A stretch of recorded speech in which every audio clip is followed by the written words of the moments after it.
नमस्कार. डिमांड आणि सप्लाय झोनच्या सीरीजमध्ये तुमचं स्वागत आहे. आपण बघणार आहोत डिमांड झोन कसा ओळखायचा किंवा डिमांड झोन कसा बनलेला असतो. ठीक आहे. हा गॅब्रिल इंडिया लिमिटेड नावाचा एक स्टॉक आहे. बरोबर.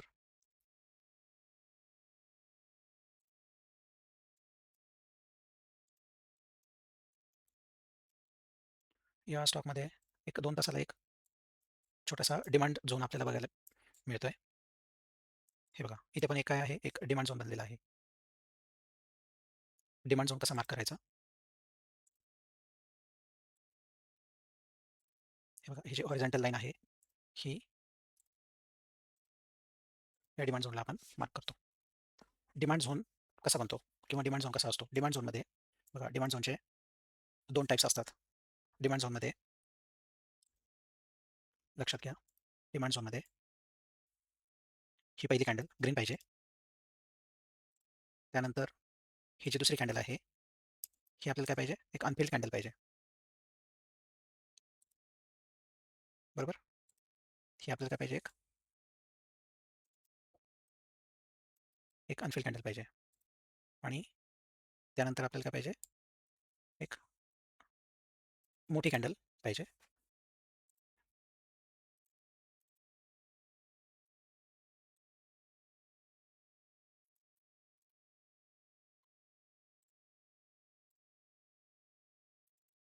बरोबर? आता ह्या कॅन्डल किती पाहिजे? हे बघा. ही कॅन्डल कशी पाहिजे? ही रेडच पाहिजे. ही जी कॅन्डल आहे ना, ही कोणत्याही परिस्थितीमध्ये कशी पाहिजे? रेड कॅन्डल पाहिजे. आणि ह्या ज्या कॅन्डल बनलेल्या आहेत, ह्या ज्या 2 कॅन्डल आहेत, ह्या कशा पाहिजे? ह्या कोणत्याही परिस्थितीमध्ये ग्रीनच पाहिजे. बरोबर? ह्या ह्या कॅन्डल कशा पाहिजे आपल्याला? ह्या 2 कॅन्डल ग्रीन पाहिजे आणि ही जी मधली कॅन्डल आहे, ही रेड पाहिजे. आणि मग ही जी कॅन्डल आहे, ह्या कॅन्डलला एक छोटासा बफर ठेवून आपल्याला काय करायचं आहे? मार्किंग करायचं आहे. हा झाला डिमांड झोन. बरोबर? सेम असाच डिमांड झोन आपल्याला इथे बघायला भेटतो. या पहिल्या कॅन्डलमध्ये आपल्याला विक असायला पाहिजे. खालून आणि वरून विक असायलाच पाहिजे. आणि ह्या कॅन्डलला तर विक पाहिजे म्हणजे पाहिजेच. बरोबर? 2 ग्रीन कॅन्डलमध्ये जर रेड कॅन्डल असेल, तर हा झोन खूप चांगला असतो. हा बनलेला डिमांड झोन खूप चांगला बनलेला असतो. खूप छान असतो. आणि त्याची चालण्याची शक्यता जास्त असते. आता डिमांड झोन का महत्त्वाचा असतो? तर डिमांड झोन म्हणजे असा एरिया, की जिथे जे मोठे बिग प्लेयर असतात, बरोबर? किंवा मोठे जे ट्रेडर असतात, त्यांच्या काही ऑर्डर ह्या पेंडिंग राहिलेल्या असतात त्या एरियामध्ये आणि ते परत मार्केटवरून खाली येत असताना ते त्यांच्या ऑर्डर घेतात आणि मार्केट पुन्हा तिथून वरती जात असतं. बरोबर? आता आपण हे सेम बघा. ही कॅन्डल कशी आपण मार्क करणार इथे? आपण अशी मार्क करणार बफर ठेवून.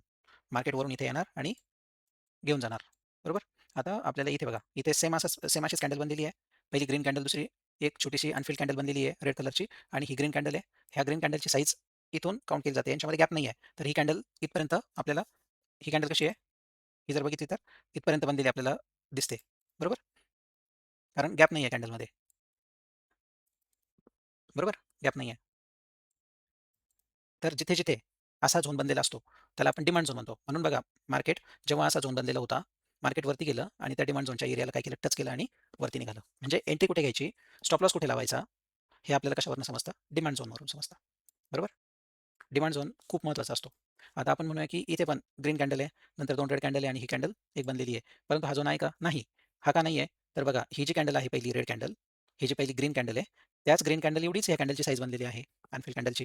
तर साइज पण खूप मॅटर करत असतो डिमांड झोनमध्ये बघा. ह्या कॅन्डलची साइज, ह्या कॅन्डलची साइज आणि ह्या कॅन्डलची साइज काय पाहिजे? ही जर छोटी आहे, तर तिच्या ही कॅन्डलच्या साइज, जी पहिली कॅन्डल आहे, तिची साइज मिनिमम डबल असायला पाहिजे आणि जी टार्गेट देणारी जी कॅन्डल आहे, ही कॅन्डल आपण टार्गेट देणारी कॅन्डल म्हणतो. ह्या कॅन्डलची साइज मिनिमम या पहिल्या कॅन्डलच्या काय पाहिजे? डबल असायला पाहिजे. बरोबर? आता आपण बघूयात असा झोन अजून कुठे-कुठे बनलेला आहे. बघा, असा प्रकार पाहिजे आपल्याला. असा बनलेला पाहिजे. त्याला आपण काय म्हणतो? डिमांड झोन म्हणतो. बरोबर? याच स्टॉकमध्ये असा असा प्रकार कुठे बनलेला आहे का?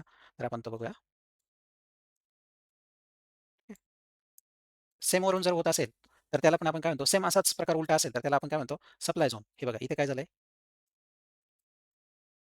इथे काय आहे? इथे पण एक काय आहे? इथे पण एक सप्लाय झोन बनलेला आहे. बरोबर? आणि याच सप्लाय झोनमध्ये मार्केट गेलं आणि इथून काय झालं? मार्केट तेजीत खाली आलेलं आपल्याला दिसतंय. इथे एक छोटासा आपण बफर ठेवला. कारण ही विक इथपर्यंत आलेली होती ना. तर आपण इथे काय केलं? एक छोटासा बफर ठेवला. हे बघा, ही पहिली फिल्ड कॅन्डल, हे बघा पहिली भरलेली कॅन्डल, ही अपूर्ण कॅन्डल आणि ही पूर्ण काय आहे? एक रेड कॅन्डल आहे. याची साइज बघा, याची साइज बघा आणि याची साइज बघा. बरोबर? या कॅन्डलमध्ये कसं पाहिजे? पहिली जी कॅन्डल बनलेली असते, ती पहिली कॅन्डल कशी पाहिजे? पहिली कॅन्डल आपल्याला रेड पाहिजे. बरोबर? पहिली कॅन्डल आपल्याला रेडच पाहिजे. जी दुसरी कॅन्डल बनलेली असते, ती दुसरी कॅन्डल आपल्याला कशी पाहिजे? कोणत्याही परिस्थितीमध्ये ती कशी पाहिजे? ती रेड किंवा ग्रीन कशीही चालेल.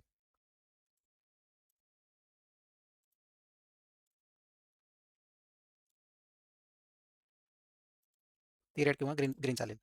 आणि जी तिसरी कॅन्डल आहे तिची साईज कशी पाहिजे? जास्त मोठी पाहिजे. बरोबर? आणि या कॅन्डलला दोन्हीकडनं विक पाहिजे. या कॅन्डलला विक असायला पाहिजे. बरोबर? या कॅन्डलला विक पाहिजे.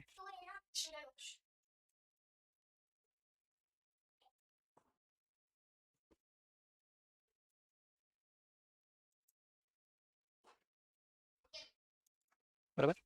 आणि या या झोनला आपण कसं मार्क करतो? असं मार्क करतो.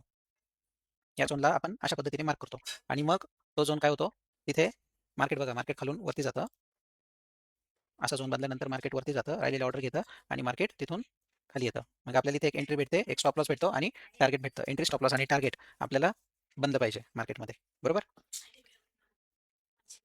एंट्री, स्टॉप लॉस आणि टार्गेट आपल्याला भेटतं. परंतु त्यासाठी आपल्याला योग्य डिमांड झोन आणि योग्य सप्लाय झोन आपल्याला ओळखता येणं खूप गरजेचं आहे.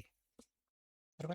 आपण डिमांड झोन बघतोय आणि सप्लाय झोन पण दिसलाय म्हणून आपण काय केलंय? एक सप्लाय झोन बघितला. आपण आता दुसरा स्टॉक बघूया. रिलायन्सचा स्टॉक किंवा REC जो समोर आला आपण त्या स्टॉकमध्ये बघूया. कोणत्याही स्टॉकमध्ये झोन बनलेले आपल्याला सापडतात.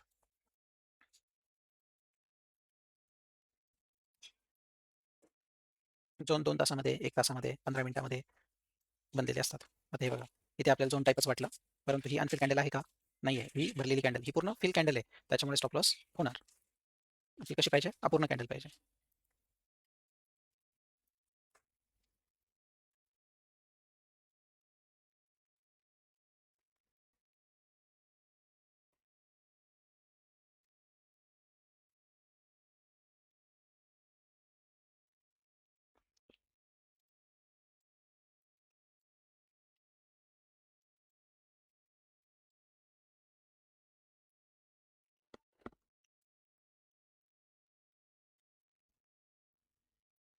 जास्त या स्टॉकमध्ये काही भेटत नाही आहे.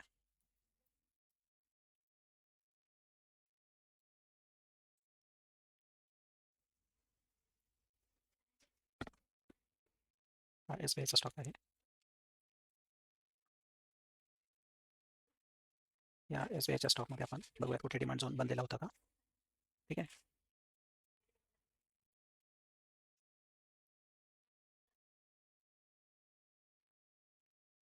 हे बघा, इथे एक छोटासा डिमांड झोन आपल्याला बघायला भेटतो.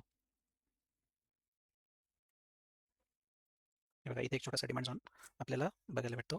सेम तशीच ग्रीन छोटीशी एक रेड कॅन्डल, अनफिल्ड कॅन्डल आणि मोठी ग्रीन कॅन्डल. वरून मार्केट काय झालं? वरून मार्केट त्या एरियामध्ये आलेलं आपल्याला बघायला भेटतं. वरून मार्केट तिथे आलं, ऑर्डर घेतल्या आणि मार्केट वरती निघून गेलं आणि मार्केटने आपल्याला काय केलं? 1:5चा एक रिस्क रिवॉर्ड रेशो मार्केट इथं देऊन गेलं. जिथे 1:5 किंवा 1:5, 1:4 असं टार्गेट भेटतं, मोठं टार्गेट भेटतं, तिथेच आपल्याला ट्रेडमध्ये चांगले पैसे मिळू शकतात. हे बघा, 1:5 आपल्याला 1:5 पाहिजे.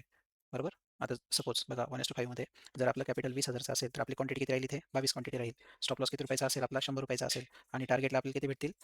₹500 आपल्याला भेटतील. बरोबर? असा झोन बनल्यानंतर आपल्याला ब्रॅकेट ऑर्डरमध्ये ऑर्डर लावायची आहे.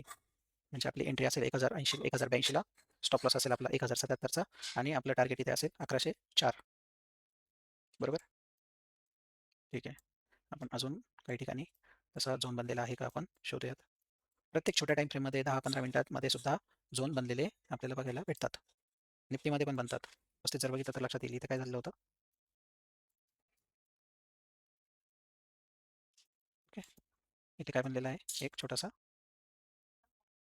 बरोबर. इथे पण एक डिमांड झोन बनलेला आहे. हे बघा, ही पहिली भरलेली कॅन्डल, 2 या अपूर्ण कॅन्डल आणि ही भरलेली कॅन्डल. तर साईजमध्ये बघा, ही जी पहिली कॅन्डल आहे तिच्या, ही ग्रीनवाली कॅन्डल ही कशी आहे? डबल आहे. साईज मोठी आहे. आणि ही ज्या छोट्या कॅन्डल आहेत त्या कशा आहेत? अपूर्ण कॅन्डल आहेत आणि छोट्या आहेत. साईज अशीच पाहिजे आपल्याला. आपण जशी चर्चा केली तशीच साईज पाहिजे. मग आपल्याला इथे काय भेटतं? आपल्याला एंट्री भेटते आणि एक छोटासा स्टॉप लॉस भेटतो. बघा, आणि टार्गेट आपल्याला 1:5चं टार्गेट पाहिजे. तर बघा, इथे इथे जर आपण एंट्री प्लॅन केली, हा एक छोटासा स्टॉप लॉस आणि आपलं 1:5चं टार्गेट. हे बघा, 1:5चं टार्गेट आपल्याला आलेलं दिसतंय. खूप साऱ्या स्टॉकमध्ये बघा आपण, टाटा स्टील. टाटा स्टीलच्या स्टॉकमध्ये पण किंवा प्रत्येक स्टॉकमध्ये आपल्याला असा डिमांड झोन बघायला मिळतो. डिमांड झोनमध्ये आपल्याला योग्य एंट्री आणि योग्य स्टॉप लॉस आपल्याला बघायला मिळतो आणि प्रॉपर एंट्री आपल्याला सापडते. हे बघा इथे पण काय होतं, इथे बघा ही पहिली ग्रीन कॅन्डल, नंतर ह्या अनफिल्ड कॅन्डल आणि ही ग्रीन कॅन्डल. आता बघा यांच्यामध्ये गॅप नव्हता तर कॅन्डल इथपर्यंत आपण पकडतो, तर ह्या कॅन्डलची साईज इथपर्यंत होईल. तर बघा मार्केट वरून खाली आला, त्याच एरियामध्ये आल्यानंतर तो स्टॉक वरती गेलेला आपल्याला बघायला भेटतो. हे 15 मिनिटामध्ये बघताय आपण, 2 तासामध्ये, 1 तासामध्ये.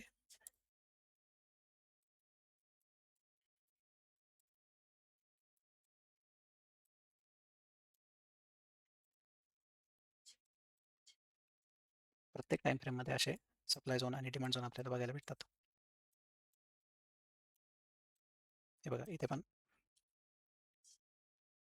हे बघा इथे पण काय होतं, एक डिमांड झोन क्रिएट झालेला होता. मार्केट त्या डिमांड झोनमध्ये आलं आणि आपल्याला 1:5चं एक टार्गेट इथं मिळालेलं आहे.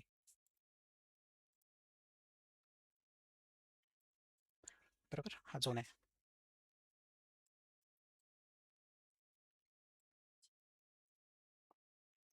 हे बघा परत इथे पण बघा, हे बघा इथे पण या एरियामध्ये काय आहे, एक डिमांड झोन बघायला भेटतो. ह्याच डिमांड झोनच्या एरियामध्ये मार्केट आले आणि वरती गेले. तर सुरुवातीला मार्केट कुठे येत असतं, या पहिल्या कॅन्डलच्या हे जे गॅप गॅप आहे ना, तर ही जी पहिली कॅन्डल जिथून सुरुवात झाली तिथपर्यंत मार्केट येतं आणि वरती जातं. आपल्याला पाहिजे 1:5. तर बघा एंट्री आणि आपल्याला 1:5 इथं बघायला भेटतं. एकाच 5 रिस्क रिवॉर्ड किंवा त्यापेक्षा जास्त रिस्क रिवॉर्ड आपल्याला बघायला भेटतो.